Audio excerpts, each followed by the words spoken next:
I'm really delighted to be joined by my friend and colleague, Professor Geraldo Cadava. Gerry Cadava is the Wendell Lewis Teaching and Research Professor in the Department of History and the Latino and Latino Studies program. He's also a contributing writer for The New Yorker and co-editor-in-chief of Public Books, an online magazine of arts, culture, and ideas. Cadava is also the author of The Hispanic Republican and Standing on Common Ground.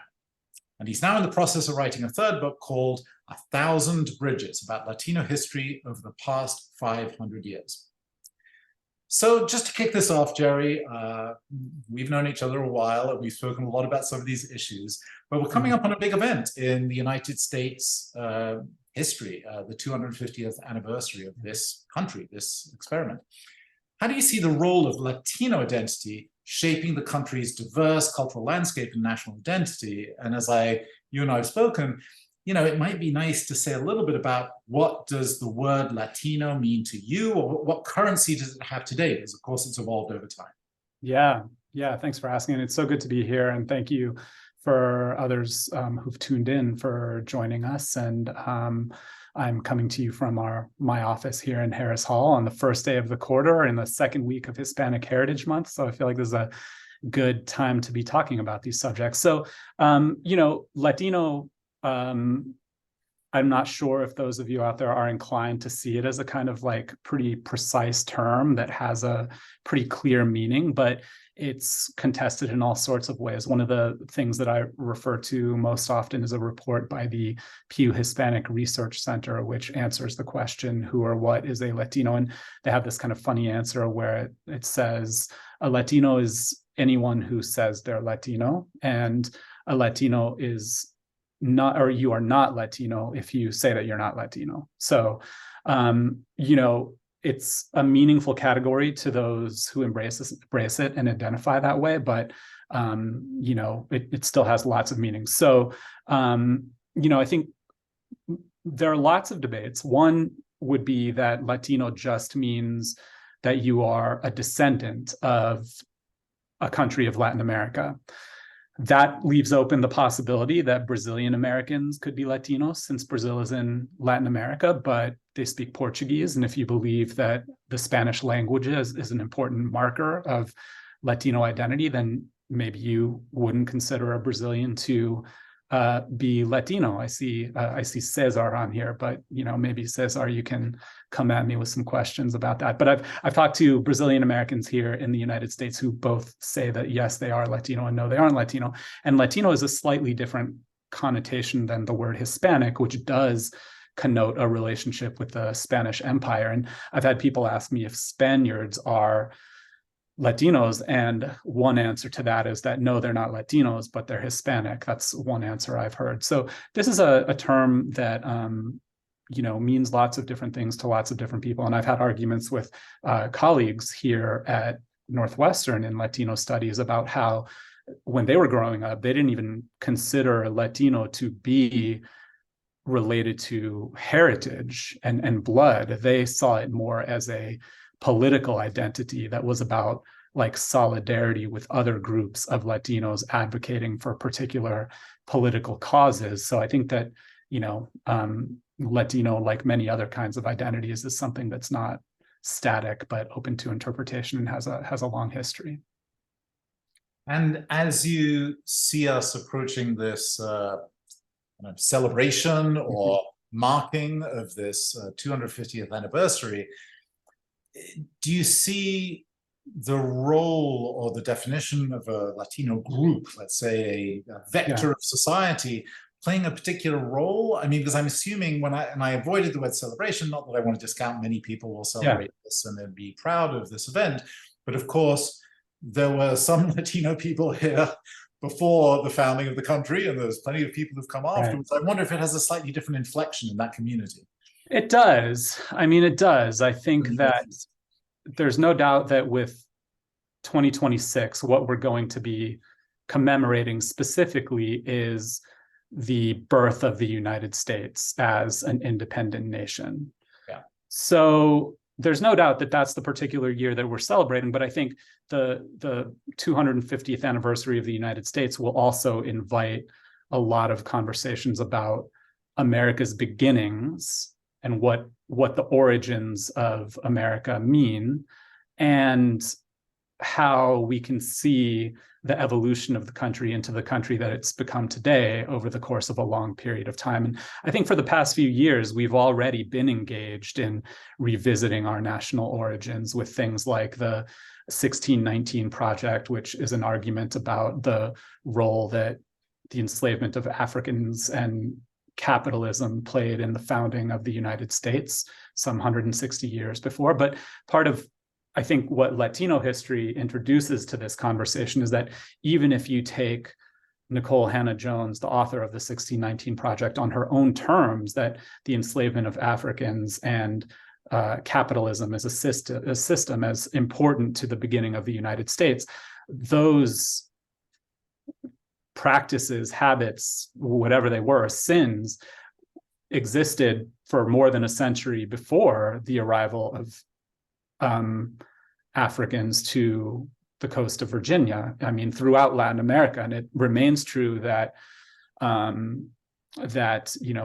vastly more enslaved Africans were sent to Latin America and the Caribbean than to the U.S. colonies. So I think that, and then certainly, so even at the beginning of this continent's history, Latino history has something to offer to that story. But I think also, if the 250th anniversary of the United States is supposed to be about the celebration, or at least acknowledgement, of the country as it exists today, you have to understand Latinos as an important part of that, since we're now 20% of the population. And that's already very different than the last time we celebrated a major milestone like the 200th anniversary in 1976, when Latinos were probably still only about 5 or 7% of the population, and now we're 20% of the population. So I think wrestling with what it means to be American today necessarily involves a conversation about Latinos. And I can't help but note that the context of this question has changed a little bit over this weekend, when, of course, so many people were celebrating Mexican Independence Day in Chicago, for those of us in Chicago, and it was very present in our lives. And so there is this sort of multinational celebration of which countries, which heritage we're celebrating at a certain moment. Totally. And just for those out there who don't know what the history of Hispanic Heritage Month is and why we celebrate it at the time that we do, it does explicitly have to do with the celebration of so many Latin American independence holidays. There were a lot of Latin American independence holidays, not just Mexico, but El Salvador and others, that happened during this middle period of September. And in the legislation that established Hispanic Heritage Week and then Hispanic Heritage Month, the government explained that the reason we're celebrating Hispanic Heritage Month now has to do with its simultaneity with these celebrations of Latin American independence. Just FYI. So this next question, you could take a longer view, or maybe we could bring it a little bit closer to the contemporary situation. Yeah. I was going to ask how the perception, understanding of Latino identity has evolved over time, because it's not a static thing, right? I mean, it's evolving and changing based, I assume, on ideology, but also just immigration patterns. And what impact has this had on policies and attitudes toward Latino communities? Oh my goodness, it's a great question with a lot of answers. I mean, when I teach Latino history at Northwestern, it's a course I've taught maybe 10 or 12 times in the time that I've been here. And I have students, the first essay question they answer responds to the question, like, should the Spanish colonial period be considered the beginning of Latino history?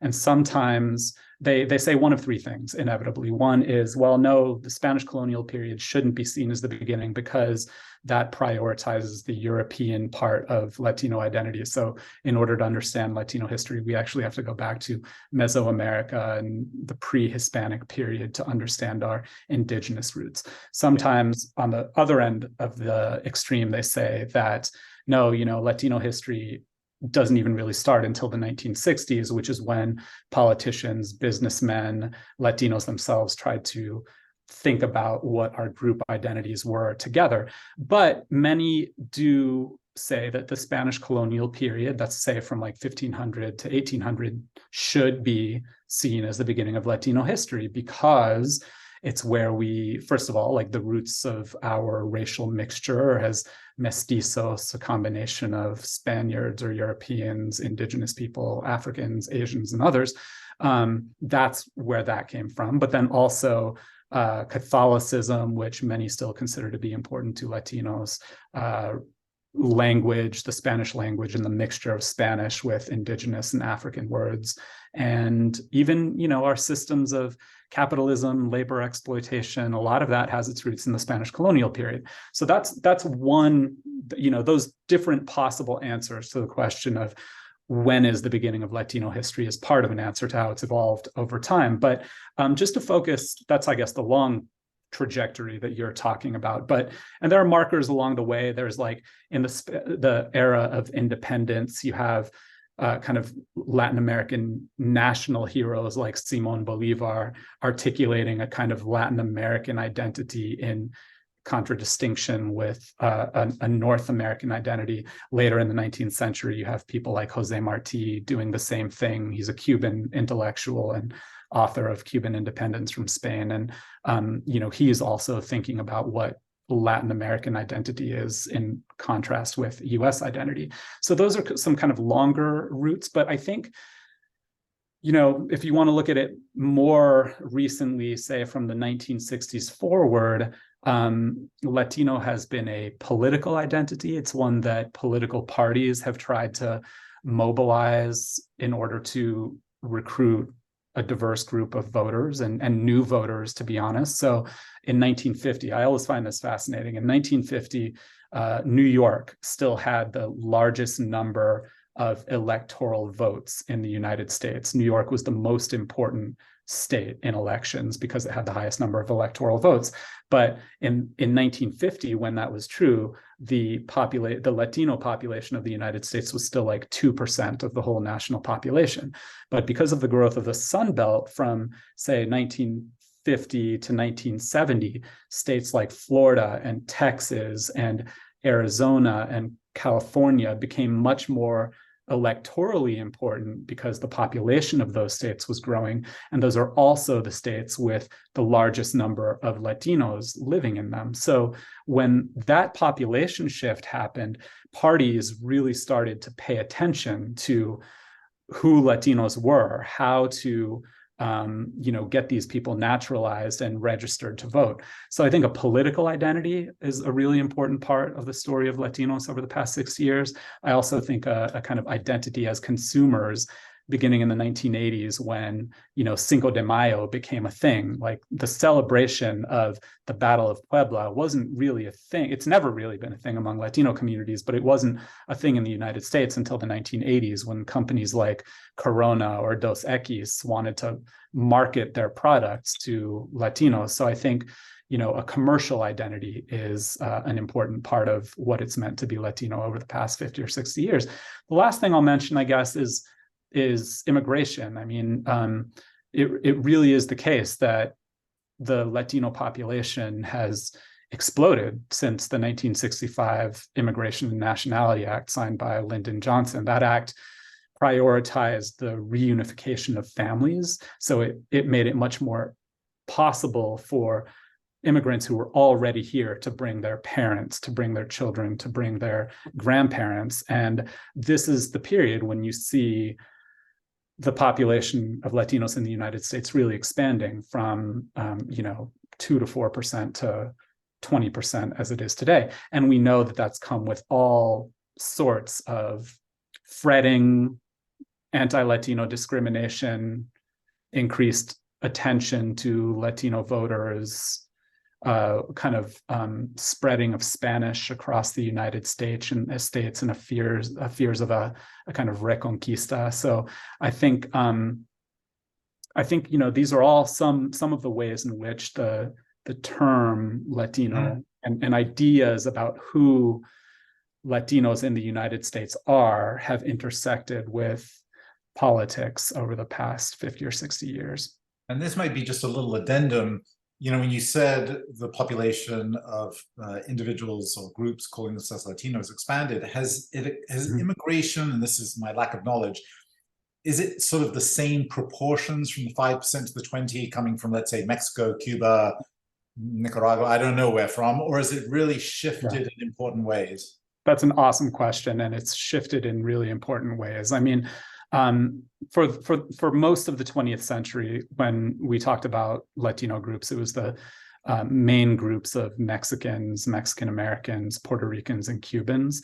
There were smaller groups of Colombians, Venezuelans, and others, small pockets living in the United States. But it's really, again, in this period from the 1960s forward, not only because of the Immigration and Nationality Act that I was talking about, but also like, domestic and international conflicts within Latin America. So it was in 1961 when the Dominican dictator Trujillo was assassinated, and that sent a wave of Dominican Americans from the Dominican Republic to the United States between 1961 and 1965. So that's when you see the Dominican population skyrocket. Then I guess more famously, more well known is all the Central Wars and the wars in Central America and Guatemala, Honduras, and Nicaragua that sent a lot of Central Americans coming north, and Americans here, white Americans, Latino Americans, receiving them as participants in the sanctuary movement. And then finally, I mean, since the Chavez regime in Venezuela, that sent a lot of Venezuelans north to the United States, to places like Weston and Doral and the Miami area of Florida. So I mean, the composition of the Latino community changes a lot. But I have heard people argue, there's a guy, Ruben Navarrete, for example, who's provocatively trying to argue now that it's still really about Mexican Americans, because Mexican Americans still do comprise 2/3 of the Latino population overall. And so we need to kind of still give appropriate weight to that story. Yeah, and maybe I'll add a question, but the next question I was going to ask, and maybe you've covered some of this already, is you're currently working on this book, 1,000 Bridges. Maybe you've said some things you about that book already in answering my questions, but you should feel free to say anything, what might be in there. But as a follow-up question, is there some politics at stake at defining a Latino identity in the United States rather than the various national identities? Chicano used to be a term that was more common, I think, and it just seems to be less so now. Is there some politics about banding this group together as a group rather than having it fragment? But the real questions about your book, I mean, well, they're related. They're of course related questions, because when I'm trying to figure out what the scope of my book is going to be, I need to think about what groups I'm including, what to call them. I guess part of an answer is that, like, maybe people like me would be out of work if there were no such thing as a group identity for Latinos, and thinking about what our group identity meant. And if we're just kind of some compilation of a bunch of representatives of different national groups, then we might not need someone called a Latino historian to explain this whole population to us. But I think also, there's definitely a politics to it. I mean, there's still, and it really runs the gamut. I mean, there are still people who call themselves Chicano today, even more radically than calling themselves Chicano. Some will precisely state that they are Chicano with an X, meaning you spell Chicano with an Xicano, and that is supposed to mean some sort of identification with indigenous populations like the Mexica or something, or the former inhabitants of Aztlan, which is the mythical homeland of Chicanos in the Southwest. And Chicanos, by the way, for anyone listening who might be interested in this, was a term embraced in the 60s and 70s and was about kind of political activism. And it was explicitly, like, the LA Times columnist Ruben Salazar defined a Chicano as a Mexican American with a non-Anglo image of himself. So it was about, expressing your alliances and identification with indigenous people.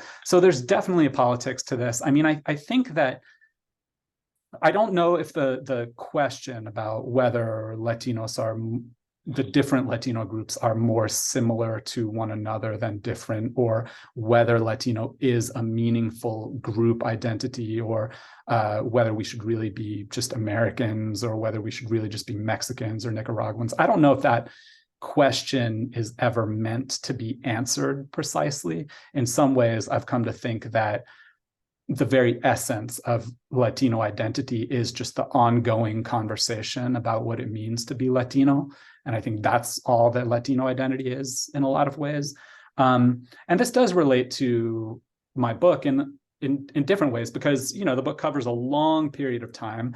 I am going back to the Spanish colonial period to try to understand what are the parts of that period that Latinos most want to pull forward into the present from then. But it involves also a lot of blurring of categories. I mean, there was no one in the 16th century or 17th century who would have called themselves Latino in the way that we understand it today. So I'm, as a historian, kind of imposing that category on the time period.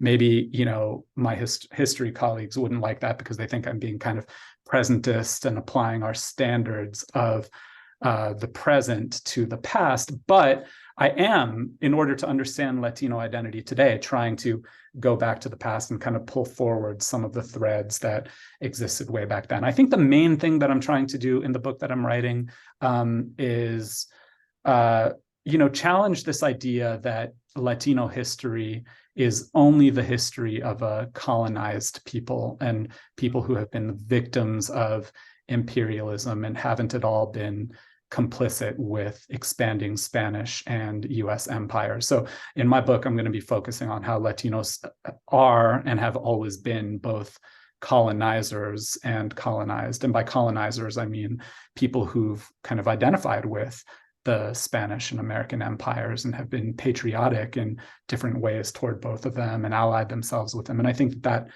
diversity kind of helps us understand all of the complexities of Latino communities today. I want to mention to the auditors that we'll be taking some questions. If you have questions, put them in the Q&A and I'll get to them in a few minutes. So now's the time to start typing away. Yeah. I'm going to skip a little bit, you know, to a different set of topics. Sure. You were on The Daily Show with Trevor Noah in November 2020, promoting your books. And you said something like this, that Americans seem to rediscover Latinos every 4 years at election time. You also discussed the fact that there's no such thing as the Latino vote, and I think you've touched on some issues related to that, but rather many diverse groups. What assumptions do you see in America that you'd aim to correct or add nuance to in, you know, in that sort of politics, or that political election cycle things? There's a couple of things you say we could do better in this way, talking about Latino politics. Yeah. So that appearance was actually the Wednesday right after the election, which was on Tuesday, and it had already started to come out that there was this surprising move toward Donald Trump, of all people, by Latinos. You know, he had won something like 28% of the Latino vote in 2016. And then it was being reported the day after the election that he had won something like 32%. Over the months after the election, which is when precinct results come in, and we got a much more fine-grained understanding of what Latinos did in 20, the margin became even bigger. So it was like 38% of Latinos who had supported Donald Trump. And this surprised a lot of people. So that's when I got a call from The Daily Show asking me to try to explain how this happened and what all the misunderstandings were. And so, you know, I think it is true that for the most part,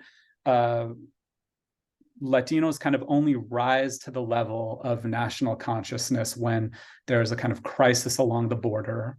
So as immigrants, people looking to enter the United States, and therefore as like foreigners who are kind of invading America, that's one time when Latinos rise to national attention. And the other is usually in the context of elections. I mean, everyone's curious about how Latinos are going to vote. I mean, that's a story that's kind of been ongoing for the past 40 years, this idea that Latinos are a sleeping giant that are going to wake up and transform American politics. It's never quite matched that the reality has never quite matched that description, because it's still the case that only 50% of Latinos who are eligible to vote actually show up to vote. But there's still this idea that Latinos are about to transform American politics, and it was a real story. I feel like one of the main 2 or 3 stories coming out of the 2020 election was how Latinos are going to vote. I think that politicians and campaigns still don't always know how to approach Latinos. I think some have come up with this idea of micro-targeting specific Latino communities, Puerto Ricans in Florida, Cubans in Florida, Mexican Americans in South Texas. I think part of the problem is that the way our elections are structured these days, I mean, it's really only like 5 states that are deciding elections, and so many resources get pumped into those 5 states. And yes, a lot of Latinos live in those states like Wisconsin, North Carolina, Florida, Arizona, Georgia now too. These are all states where there are enough Latino eligible voters to sway elections. This is why I think that there's so much attention to the Latino vote, because Latinos are kind of helping to decide elections on the margins. But there's still a lot of talk about the Latino vote, as though there's one story about how Latinos vote. And what I'm trying to shift is I'm trying to move away from an understanding of the Latino vote to an understanding of 60 million Latinos to whom their Latino identity is meaningful. So I think to move away from the Latino vote doesn't necessarily mean saying that, well, Latino doesn't exist. It's a meaningless category, because I think for millions and millions of Americans, being Latino is an important part of their identity. It's how they see themselves. But I really want to insist that that doesn't mean one thing. I think people have become more accustomed to thinking about Latinos as not a monolith. You'll hear that a lot. Latinos are not a monolith. But when they say that, what they're really talking about is different national groups. Well, there are Mexicans, there are Colombians, there are Cubans, but even members of those groups believe very different things. Just to give you one example, I mean, if you think about California, for example, there are large Latino populations in Los Angeles and large Latino populations in the Central Valley, which is largely rural, ranching, agricultural area. Then go to Texas. Similarly, there are a bunch of Latinos in Houston, but then there are also a bunch of Latinos in rural ranching areas of Texas. And I would say that the rural ranching Latinos in the Central Valley of California and rural Texas are more like one another than Central Valley Latinos and Los Angeles Latinos, even though they're in the same state. So I think rural and urban is a really important divide. College educated, non-college educated is an important divide. Man, woman is an important divide. Religious or non-religious, immigrant or someone who's lived here for 5 generations. I mean, these are all really important, fault lines, I guess, within the Latino community that I think not many political analysts understand well.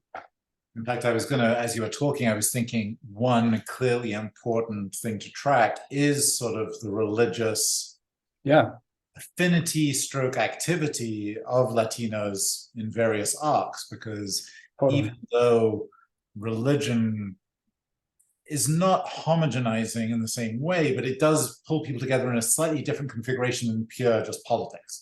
It does.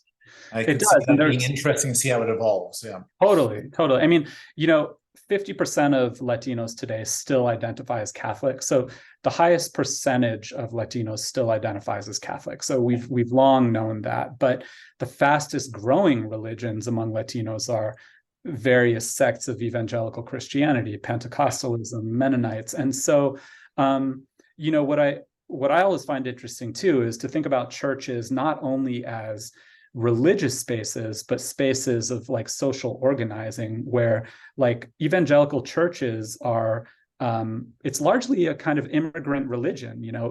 Evangelicalism has grown a lot in Latin America. And when Latin American immigrants arrive in the United States, often their first point of connection and community formation in the United States is an evangelical church. And not surprisingly, therefore, like politicians, this is where there's a kind of nexus between religion and politics. Politicians have seized on evangelical churches, not only because of the ideological leanings of evangelicals, but because it's a place where you can try to reach new voters, so it's really interesting. I see a follow-up question on that. Yeah. Because in some ways we're talking about possible divisions, when you talk about evangelical voters, Catholic voters, and then I assume sort of non-religious voters. But what about some of the other divides you mentioned gender, country of origin, rural, urban? Beyond saying it's not a monolith, Latino individuals, groups in the United States, are there tensions? Are there actual, I'm sure there are. So, are there particular fault lines that you see as being particularly important, let's say, in the context of the next election or even just moving forward? Oh, yes, absolutely. I mean, one we'll hear a lot about for sure is socialism and communism. I think on the right, that has been a very effective way to mobilize Latino voters, because ever since the Cuban Revolution going forward, new groups of Latin American migrants who are fleeing countries with leftist leaders, with liberal leaders, with socialist Democrat leaders, they kind of like fit the mold of the Cuban exile story. So, and this is a very literal connection. I mean, like Cuban exiles who participated in the Bay of Pigs in 1961 trained Contra soldiers in Miami, who then went and fought in Central America. And then like those who fled Chavez's Venezuela kind of get folded into that same story, with Chavez and Castro being equals, being synonymous in a lot of ways. So it's been a really effective way of mobilizing by the Republican Party. And so that'll be one fault line. I think Democrats are still kind of wrestling with how to respond to that idea that we're all socialists. I think the thing with socialism is, of course, it's like of course, I don't think Joe Biden is a socialist, but I think socialism comes to stand in for so many other issues like religion, because communism is a godless religion or whatever, or the appropriate relation between the state and its citizens, because communism is a kind of totalitarian, big government interventionist set of politics compared with the free market economy or limited government that Republicans say is a hallmark of the United States. So I think it comes to stand in for so many things. I do think the divide between men and women is also really important. I mean, I think that over the past couple of election cycles, something like 2/3 of Latinas have supported, more than that, like 75% of Latinas have supported Democrats. But it's actually, so when we talk about like the drift of Latinos toward the Republican Party, what we're really talking about is young Latino men without college degrees. And that intersects in some ways with just broader population trend, not just Latinos. There's a sort of related question. You referred before about Latinos being, of course, both colonizers and the colonized. Mm-hmm. And someone asked a question about what is the ratio of colonializing descendants to, and it says here more recent immigrants, but I think what it means is somehow, and let me reframe that question, because I'm assuming you don't have like a number, because we're talking about, centuries of colonization. Mm-hmm. Maybe if the questioner doesn't mind me framing it a little bit, is there a class? I mean, there obviously are class issues here, but does that break down in any easily comprehensible way? Is it just college educated versus not? Or is there something else that people who don't understand Latino culture might be able to better understand when it comes to that? I love this. And this is a hard question. It's one I'm wrestling with a lot. I think really what's at the core of the question is, if I'm claiming that Latinos are and have always been colonizers and colonized, what's the appropriate balance to place on those two terms? Because I don't want to suggest that it's 50-50. I'm not saying that. I'm not saying like half of Latinos are colonizers, half of Latinos are colonized. What I'm trying to do is kind of just the way my editor described it to me is that this is a kind of like aperture opening kind of argument where I'm just expanding the frame of how we see Latinos rather than trying to quantify what percentage is this and what percentage is that.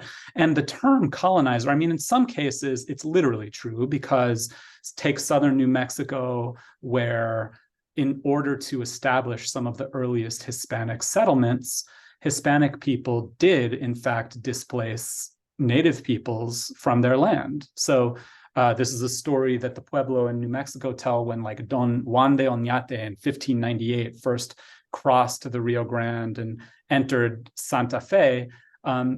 He massacred indigenous people. So, the ancestors of Latinos, if we want to think of Spanish conquistadors in some sense as related to what it means to have Latino ancestry,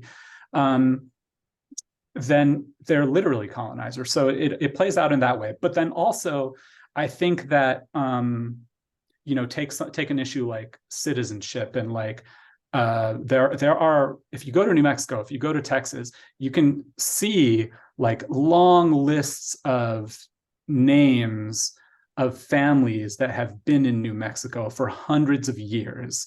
They claim, they claim that place because they were originally from there. And that's a fault line between people who've lived in a place for hundreds of years and recent immigrants, where sometimes people who've lived there for hundreds of years sympathize with the plight of immigrants and believe that the United States should continue to provide them opportunities that their families have had to be here for a long time. But immigration status has also been a kind of point of division between many Latino families who do see immigrants as, especially undocumented immigrants, as kind of skipping the line, devaluing the meaning of citizenship because they're, trying to get ahead of others who've immigrated the right way. I mean, this is something my grandfather always said all the time, is that, he came the right way. He joined the military, he served in the Korean War, and that's how he became a citizen. And I think that kind of relationship to citizenship and belonging is another interesting fault line between or among Latinos. I mean, I could go on, but no. I've got one more big question, but I just wanted to follow up on that because we had a question about locally. Do you think it's possible to achieve unity to reach the strength or the power of the Latino vote? And I think I don't know what locally means, but it might be Chicago or Illinois, but it could be even regional or national, I suppose. Do you think there's some possibility? Are there issues or are there ways to do that? Locally, it's possible. I mean, I think like, very progressive Latina and Latino Congress members were elected in November 2022, like a whole new generation of very young progressive Latinos. There's a guy named Gregory Casar in Austin, a woman in Chicago named Delia Ramirez, a woman in, who's the other one? Oh, Maxwell Frost, the first Generation Z member of Congress, an Afro-Latino from Central Florida who kind of like became politically active in the wake of the Pulse nightclub shooting in Orlando. These are examples of, so I think locally it's possible because I think that, communities can not, they won't be homogenous, but they can be more homogenous in local areas. And we saw this even in the Chicago mayoral election in the spring, I think a surprising number of Latinos supported not Brandon Johnson, but what was his name? Vallis? I can't even remember the guy's name. I think it's Vallis. But it really depended on like the particular neighborhood, like Little Village compared with the far South Side, where, the far South Side is closer to the steel mills of Gary and East Chicago, and they were much more conservative. So it really, you have to kind of get to that micro level to find pockets of uniformity or consensus or unity. That's the word. But nationally, I absolutely don't think there will ever be unity among Latinos pushing in the same direction. And in fact, this is just a guess, but I think that we're entering a period where there's more and more questioning of what Latino identity means than there has been at any other point in my lifetime. Because, you know, in 2020, it didn't surprise me that a good number of Latinos voted for Donald Trump. That's what I had written my book about, the history of Hispanic Republicans. But what did surprise me is just the national conversation about Latinos that Latino support for Trump started. Because I think people were asking the question, well, if 38% of Latinos could support this guy, not just any Republican, but a Republican who had like based his campaign on anti-Mexican immigrant statements, what does that even mean about who Latinos are?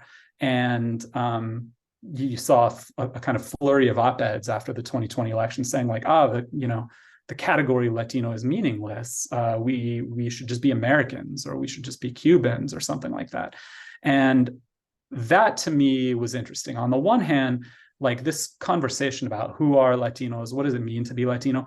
That's a conversation that's very old among Latinos. Again, it's something we debate all the time, but to see that conversation rise to the level of national attention, what does it even mean to be Latino? That was an interesting phenomenon after 2020. And I still think we're kind of in that period of questioning. I suppose one thing which would bring this really to the fore is if we had, one of the two main parties electing to put forward a candidate of Latino heritage into a national presidential race, would certainly draw out and be very interesting statistically to see how many people might sort of unify behind that candidate for various reasons, as you see with gender as well and female candidates.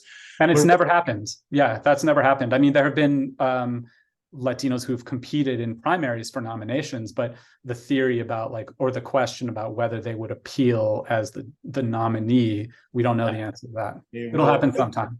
Hopefully find out sometime soon. Yeah, that's right. I have more questions, but we're at our end, and we have a rule of trying not to go over for everyone. So thank you so much, Gerry. This was a fascinating discussion. Well, I may have to have you back for part 2.